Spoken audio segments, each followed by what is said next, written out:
Hi guys, James at RampantLionReviews again for you today with another beer review. For this one, we are going to head over to Taiwan once again for the first time in what feels like a good long while. Now, we're going to go to another brewery that I've never tried anything from before. These guys are really interesting though because they're one of the real pioneers of the Taiwanese craft beer scene, one of the first breweries to focus on American style craft beer. And the beer that we're going to have a look at today is their flagship beer from what I understand. So it's a style that I very much enjoy, one that has been enjoying something of a renewed popularity in recent times, and this one is supposed to be pretty damn good. So needless to say, I'm very, very curious to see what this beer is going to have in store for us. Hopefully it's another good beer. Hopefully it makes for an interesting review, and as always, I hope that you guys watching enjoy my take on this one as well. So yeah, for this review then, we are going to head over to Taiwan, like I said. We're going to go to the northern part of the island, to the kind of capital region, Tai.P.A, and then we're going to go a little bit north of the capital to Taoyuan, which is quite close to the airport actually. But that means that we're going to have a look at my first beer from Redpoint Brewing Company. So this particular beer is called Tai.P.A. It comes in at 5.8% ABV. It's a West Coast IPA, and this one is the very first beer that these guys released. So it seems like a good point to start with this brewery. But yeah, a proper old school West Coast IPA, this one from what I gather.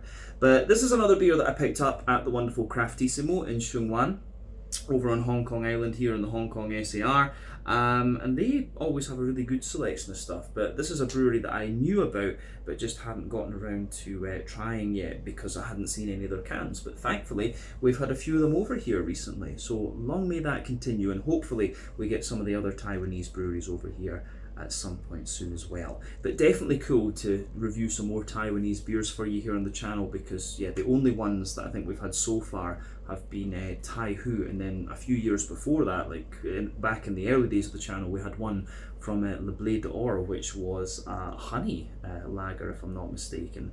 So yeah, let's crack on with this one then and see how we got on. The Tai.P.A 5.8% ABV West Coast IPA from Redpoint Brewing Company in Taoyuan, Taiwan. So, as always with my reviews then, I'll tell you a little bit about the brewery before we taste the beer. If you want to get straight to the tasting though, just fast forward. All the usual links can be found in the video description below. That's the brewery website, the link to my other reviews that hopefully I could do in the future from Redpoint Brewing Company. Very first time I'm trying one of their beers, as I mentioned. But there's all the usual social media down there. If you want to see more reviews, do please consider subscribing to the channel. The support that you give is massively appreciated. And remember, you can go into the channel homepage and search for beer using the geography tagging system. So just go in there, use the little search bar, put in your hometown, state, county, province, whatever you like. If I've reviewed beers from the area that you search for, they will pop up. Failing that though, you can check out the playlist of beers from different countries. You'll find this one in the Taiwanese playlist along with a number of other things, and that will be added to whenever I get the opportunity, because I am very curious about Taiwanese beer. But do make sure you check out the playlist of beers from other countries as well, because there are some very interesting things on the channel these days, even if I do say so myself. But yeah, let's go on to my brewery notes then, and I'll tell you a wee bit about Redpoint Brewing Company then. So, Redpoint Brewing Company, as I mentioned to you already, are based in Taoyuan in the northern part of Taiwan, and the company was founded back in 2014 by Doug Pierce and Spencer Jamelka, both of whom come originally from the US. So these guys were founded around the time that I first visited Taiwan back in 2014, 2015. But Spencer is originally from Boulder in Colorado, and he studied diplomacy and world affairs, and he was granted a scholarship to complete his master's degree in Taiwan back in 2008, and he's been there ever since. Doug, on the other hand, is originally from Illinois, and he studied electrical engineering, but also later completed an MBA, and he worked for a number of years in the Taiwanese semiconductor industry and originally moved to Taiwan back in 2002 to work there. But he's worked for companies from various parts of the world. I think he's been in and out of Taiwan over the years. But the two men apparently met through playing rugby, which is kind of unusual for Americans, I guess, but they both missed the craft beers that they were used to in the US. So to compensate for this, they started homebrewing together on a small 20-litre homebrewing system, but very quickly they upgraded it to a 100-litre system. And the beer that they were producing was too much for them to drink themselves, and so they ended up giving a lot of it away to their teammates. But these teammates started to realise that the beer was improving all the time, and so in about 2012, Doug and Spencer started to make a plan to turn their hobby into a fully fledged commercial business. So they chose the name Redpoint for the brewery, as the two also have a passion for rock climbing, and Redpoint is getting to Redpoint, if I remember the phrase correctly, apparently means practicing a climb to perfection. So yeah, that's kind of what they feel they did with their brewing, if you like. But they started out contract brewing their beers in 2014, but then they moved into their own brewery in Taoyuan soon after this. But they were operating a 30-barrel, 4,500 litre kit in the beginning, and producing in the region of 25,000 litres of beer monthly. I think that was a figure from about 2016. But the first beer they produced was, of course, this one, the Tai.P.A, which is today their flagship beer. But over the years, they've continued to expand the brewery and further develop its infrastructure, and in 2019 they opened a tap room in the Dan area of Tai.P.A, and this stayed open until January 2024, and it shut from what I understand because the city wanted to demolish the building that it was in. So hopefully they'll find a new site and reopen that. Apparently the food there was very, very good, but hopefully they do get a new site, and I can go and film an out and about video there, because I do love going to Taiwan. I was there again recently. But yeah, as of October 2024, when I'm filming this review for you, these guys have produced about 50 different kinds of beer according to Untappd, and that number will no doubt continue to increase as time goes on. But yeah, these guys really considered one of the pioneers of the Taiwanese craft beer scene, one of the first breweries to really brew the American style craft beers there, which is great. But yeah, that is everything I can really tell you about Redpoint Brewing Company for the moment. If you want to learn more about these guys, you can check out the brewery website. You can follow them on Facebook and Instagram to keep up to date with all the latest goings on, and you can check out the Rate Beer, Untappd and Beer Advocate pages to learn a wee bit more about all the different beers that these guys have done. So yeah, let's go on then and have a little look at the beer itself. So I'll just let you have a wee look at the artwork on this one before we open up. There you can see the symbol for Tai here. What you'll notice when you go to Taiwan is that yeah, a lot of the places start with Tai, and that, you know, it means because it's on that island of Taiwan. So yeah, Tai.P.A means like Taiwan North. You've got Tainan in the east, if I remember correctly, which means, yeah, Tainan East. Then you've got Taichung, which is Taiwan West, and it's Kaohsiung in the south for some reason, not Taiwan South.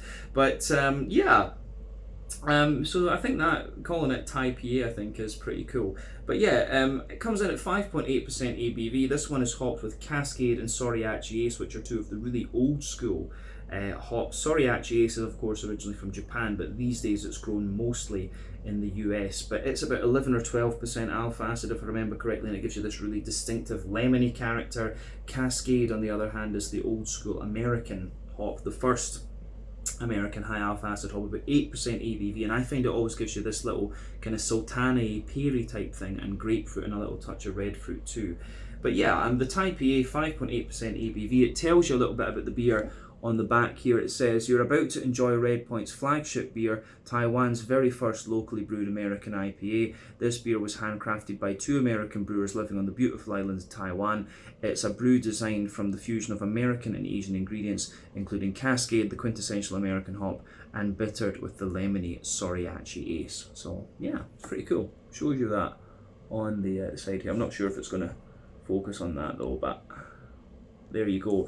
This is a 330 milliliter can, this one, and I think I paid maybe about 40 Hong Kong dollars for this, so about £4 sterling, maybe $5 American, something like that. It is of course an import beer, so yeah, you would expect to pay a little bit more for it. But yeah, let's get this guy out into the glass then and see what it's all about.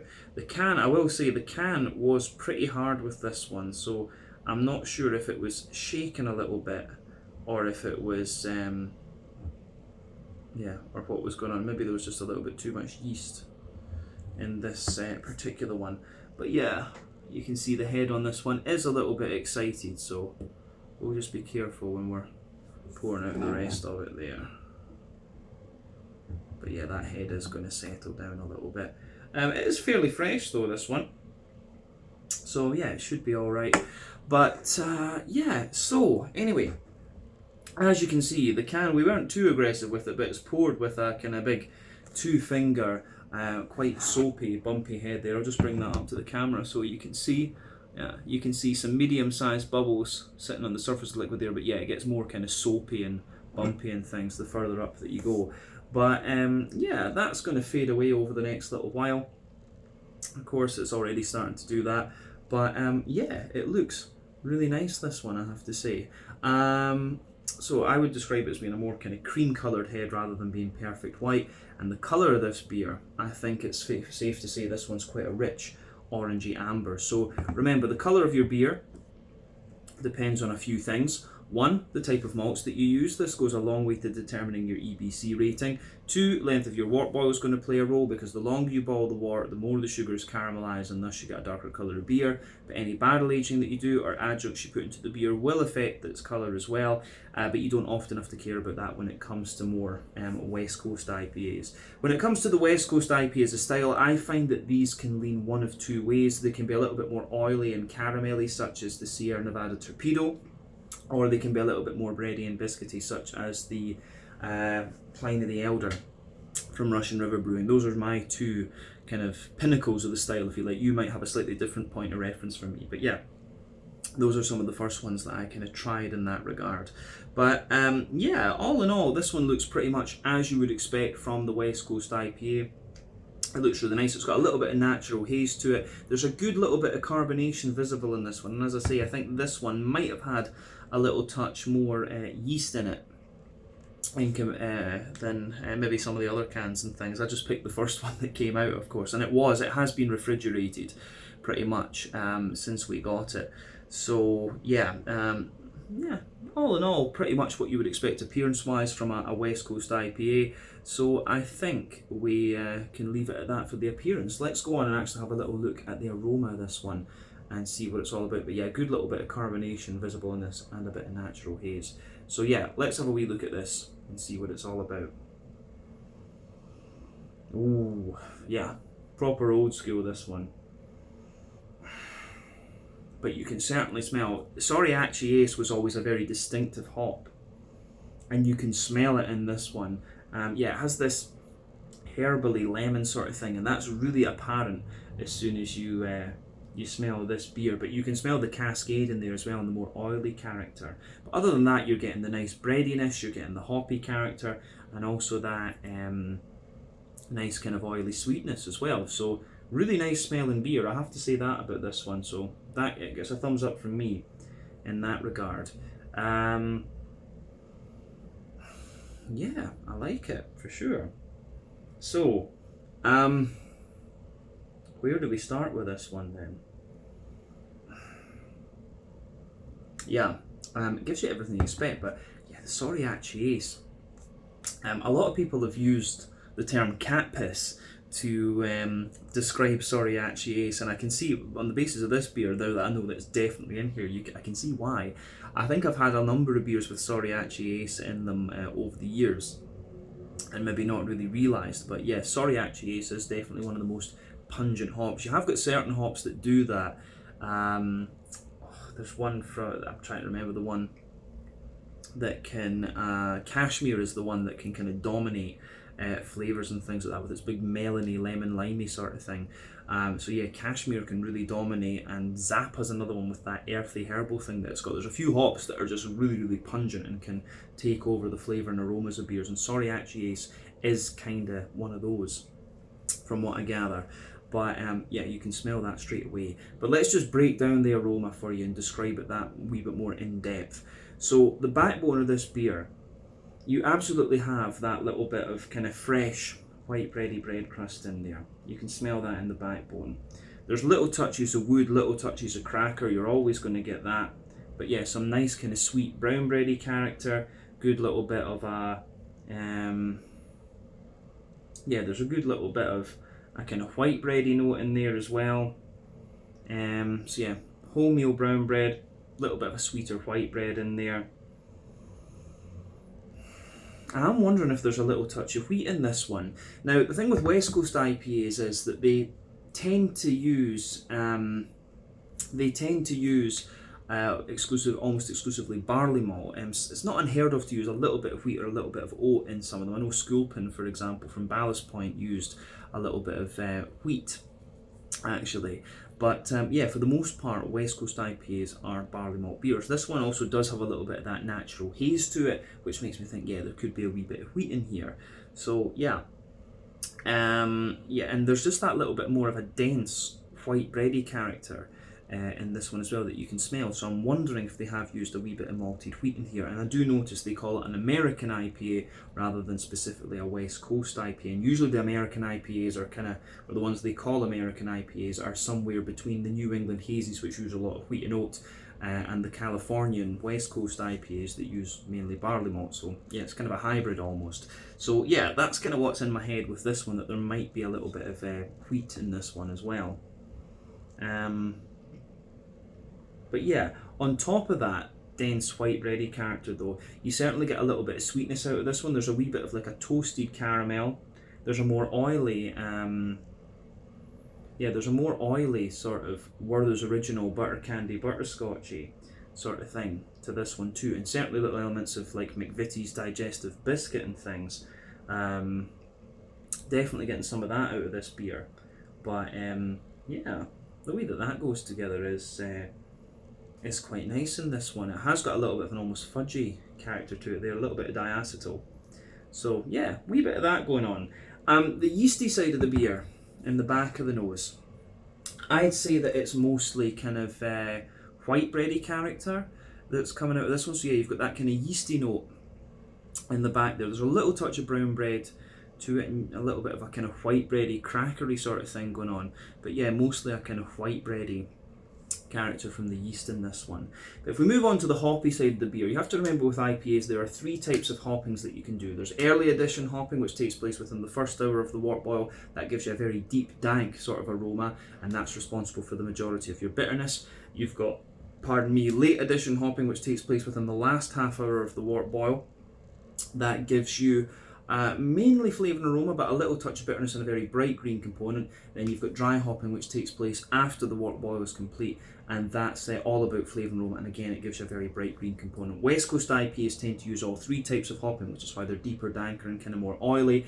New England IPAs use late addition and dry hopping for the most part, which is why they're kind of softer and more juicy. With this beer you can tell there's a little bit of all three going on, but I think it's leaning more toward late addition and dry hopping because it's not overly dank. But then again, Soriachi Ace is quite a herbal hop rather than being really sort of piney resinous, and that's quite obvious in here. So in the green component, there's a little touch of earthiness to it. There's a wee bit of woodiness as well. And definitely that kind of herbal character too, especially when you sugar the beer up a little bit. But yeah, there's some nice floral aromaticity there, but I'm getting quite a lot of like wet, leafy sort of grassiness out of this one, which is quite interesting too. So yeah, interesting stuff. I have to say that about this one. But yeah, I don't know if there's too much else to say about the green component of this one, so let's talk about the fruity side of the beer. So for me, the fruity side of this beer, yeah, I would say it's kind of what you'd expect if you know these hops, and honestly, but the Soriachi Ace definitely dominates. You can smell a wee touch of the grapefruit from the Cascade. There's that soft sort of sultana type note, a sultana pear, that you often get from Cascade, and there's a wee touch of like a slightly figgy note to it as well, I would say. But then yeah, it's all about that really kind of pungent, lemony, cat pissy sort of thing from the Soriachi Ace as well. So yeah, an interesting beer this one, I have to say. I've not had Cascade and Soriachi Ace together for a very long time, but this is quite an old school beer. This recipe's from 2014 unless they've changed it a little bit. But yeah, this should be quite an interesting one. As I always say, take a little bit of time to just enjoy the aroma of your beer before you get stuck into it. But I think it is about time that we have a taste of this one now and just see what it's all about. So yeah, this one is the Tai.P.A, a 5.8% IPA from Redpoint Brewing Company in Taoyuan in the northern part of Taiwan. Let's get stuck in. Slàinte, skål, cheers, Ganbei.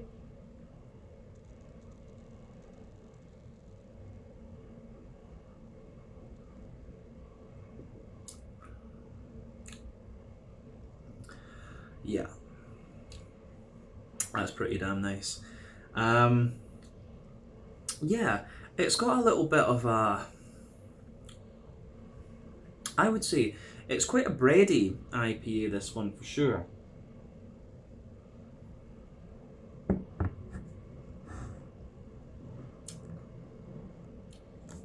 But it's actually quite, I can see why they call it American IPA, because it doesn't come across as being really kind of, yeah, it doesn't come across as being like overly bitter, if you like. It doesn't come across as being overly sweet.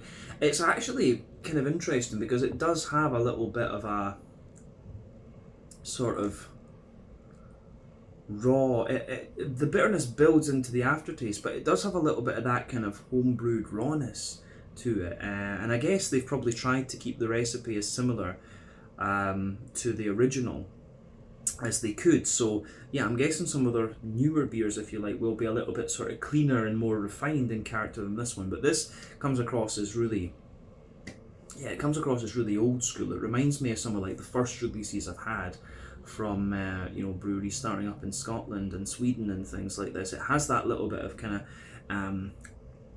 you know, that sort of breadiness and stuff you get from the likes of US05 or Cefal yeasts and things like that. It's got a wee bit of that going on in this one, so I wouldn't be surprised if it is one of those two yeasts actually that's been used in here. There's just something very familiar about the breadiness and the yeasty character that this beer has. So yeah, proper old school, kind of slightly raw, homebrewedy vibe IPA, this one, but the bitterness definitely builds into the aftertaste. So this beer is a wee bit nostalgic for me, and I have to admit, I do like that they've done that, that they've kind of kept the recipe original, if you like. I do have another one of their beers in the fridge that I'll take a look at, and that one is a hazy IPA, so that one I guess will be a little bit more modern refined, but this one is definitely a little bit more sort of old school and things for sure. But yeah, quite a bready and leafy and slightly oily fruity IPA, this one. So yeah, it gets a thumbs up from me for sure. Yeah, let's break the flavour down then and just describe it for you that wee bit more in depth. So middle third of your palate then, the backbone of the beer is that nice kind of wholemeal brown bready bread crust. That comes out of the beer right away.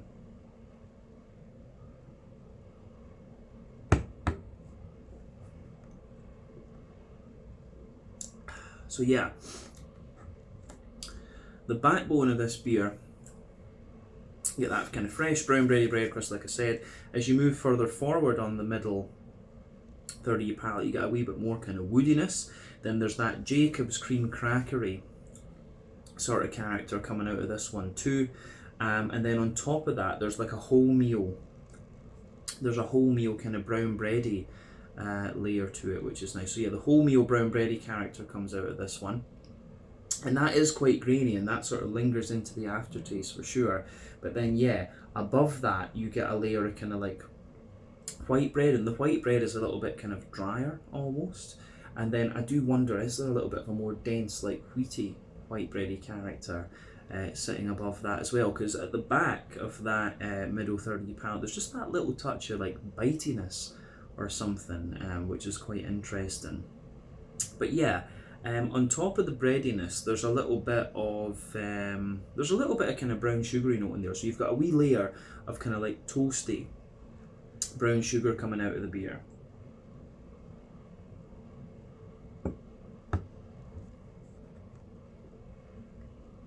So yeah, a wee bit of toasty brown sugar. And in the dead centre of your palate, you've got a little circle there where there's a bit of, around the edge, it's a little bit like Werther's original butter candy butterscotch, and then yeah, it's kind of straight up caramel in the middle of your palate there, and lots of nice, there's a kind of McVitie's digestive biscuity sort of thing around the edge too. But yeah, that's the middle third of your palate in this beer, really quite bready, and it does get a bit grainier and more dry into the aftertaste. So yeah, remember with your palate that sweeter flavours are going to come out further forward, more dry and bitter flavours will come out further back, but we'll go to the back third of your palate now. And I've often said the back third of your palate is going to give you very similar flavours to the middle third of your palate, just at different intensities. So yeah, the border region between middle and back third of your palate, you get that nice little bit of bready build up in there. So a wee bit of brown bread A wee bit of white bread on top of that, then a more wheaty, bitey sort of thing. But yeah, the base of that back third of your palate, you've got some nice, you've got some really nice kind of drier brown bready bread crust in there, quite a little bit of cracker above that. Then you've got the brown bready layer, which is a little bit lighter, taller and more airy, a wee bit drier of course. Then above that you've got a more white bready layer then, and again that's a wee bit taller, lighter, drier and more airy, bit of cracker. Then you've got the more dense wheaty white bready character sitting above that too, which is which again is quite nice. You get that more wheaty bitiness out of it. Then on the top of the back third of your palate, it's all about the yeasty side of things. So let's have a wee look at those yeasty flavours.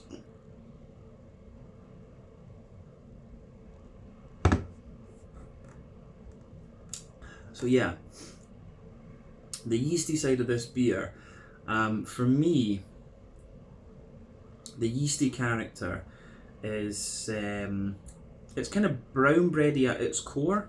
Then around the edge it gets a little bit more kind of white bready and crackery and dry, which I do quite like. And then yeah, there's the wee bit of bread crust around the very edge of it.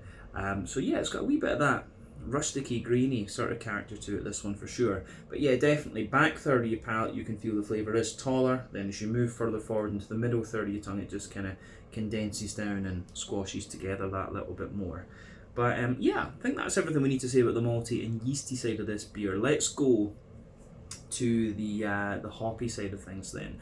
So yeah, back corners of your palate, you do have a good little touch of earthiness in there. As you move further forward, it's got a little bit of a kind of woody, herbally sort of thing coming out of it. That's going to be the Soriachi Ace. But yeah, that woody, herbal kind of character spreads further forward along the sides of the palate there. And as you reach the kind of front corners of your tongue, it's definitely a little bit more kind of floral and aromatic. But yeah, round the front curve of your palate, it's a little bit lighter and more grassy, I would say. It's kind of a bit grassy and leafy, if you like, around the front curve of your tongue. I think that's the best way to describe it.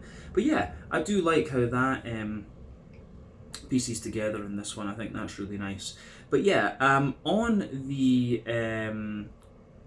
front third of your palate then, the border region between front third and middle third of your palate, you get that nice little bit of bready build up in there, wee bit of brown bread in the base, the white bread in the middle, then the more kind of wheaty sort of thing on the top. The base of the front third of your palate is once again that bread crust. You've got the cracker on top of that, the brown bread, the white bread, then that more dense white bready character, and above that you get that nice oily bubble where the juicy fruity esters just roll their way out of the beer. So let's look at the fruity side of this beer then, just to round off the tasting section.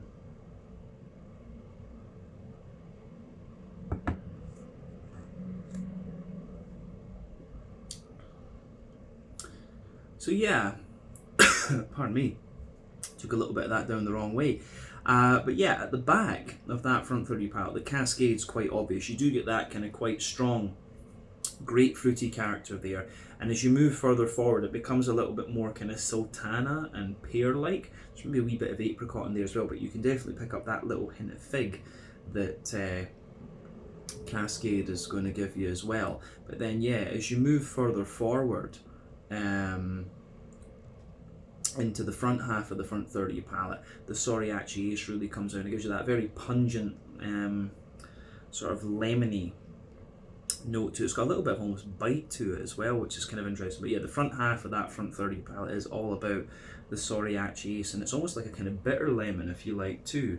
So yeah, the way that goes together is quite interesting. But into the aftertaste, yeah, you do get a wee bit of a kind of grainy bitiness out of this beer too. But all in all, quite an interesting IPA, this one. Very old school and really quite raw. It still has that kind of old school sort of homebrewed feel to it, because it's quite a yeasty and grainy leaning IPA, this one. But it gives you the bitterness you expect of the American IPA into the aftertaste, that's for sure.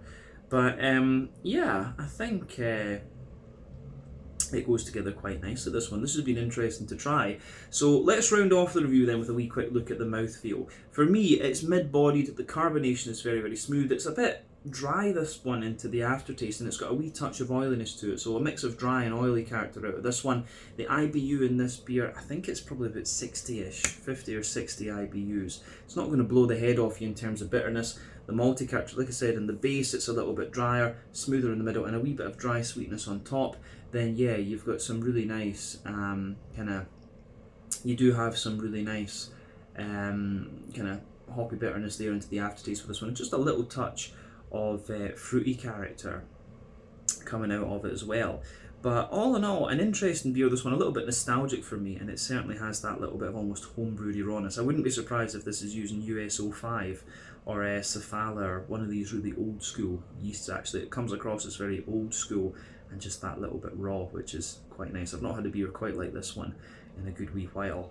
But yeah, I think we can leave it at that for this one. This was the Tai.P.A, a 5.8% IPA from Redpoint Brewing Company in Taoyuan in the north of Taiwan. So once again, thank you for watching my beer reviews. Until the next time, please like, subscribe, share, all the usual YouTube stuff. Let me know your own thoughts on this beer in the comment section below. Let me know what your favourite beers are from Redpoint Brewing Company as well, and we will no doubt return to these guys again at some point in the very near future. But until the next time, Slàinte, Skål, cheers, check out my social media, check out their social media, and I'll see you guys in another review very, very shortly. Ciao just now. Gambe.